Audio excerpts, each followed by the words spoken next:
Un autre lieu commun, l'idée que élection piège à con, on connaît le slogan, il faudrait ne jamais voter, il y aurait une pureté à ne jamais aller voter parce que finalement voter c'est accepter la démocratie qu'on présente comme la démocrassouille, le parlementarisme qui serait la pire des choses, et il faudrait donc s'abstenir.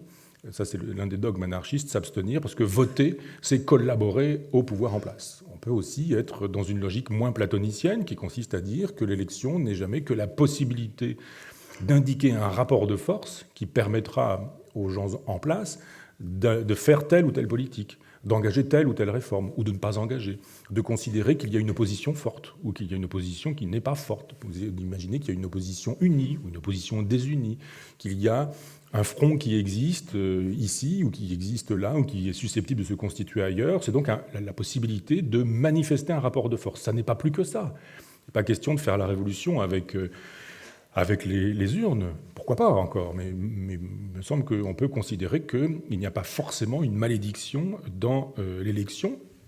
Et puis d'ailleurs, si l'élection est vraiment si mauvaise que ça, pourquoi est-ce que Proudhon s'y est présenté une fois ?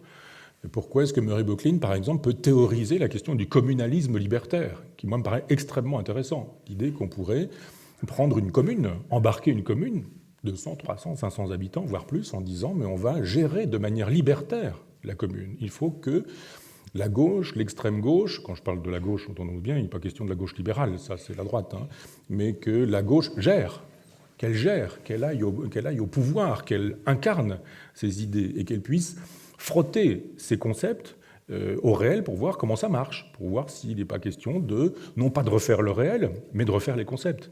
Souvent, quand on frotte les concepts au réel et que ça ne fonctionne pas, eh bien, on a la tentation de refaire le réel. On garde les concepts parce qu'ils sont bons, mais on ne refait pas le réel. Non, le réel est là, il résiste, il est ce qu'il est, et il faut affiner les concepts. Les concepts sont là pour que nous prenions d'assaut le réel, et s'il y a une possibilité de ce côté-là, du côté de l'anarchie, eh bien, il faut affiner les concepts comme autant d'armes qui sont susceptibles de permettre l'accès à un pouvoir. Pas l'accès au pouvoir, mais l'accès à un certain type de pouvoir. Les élections, ça peut servir à ça.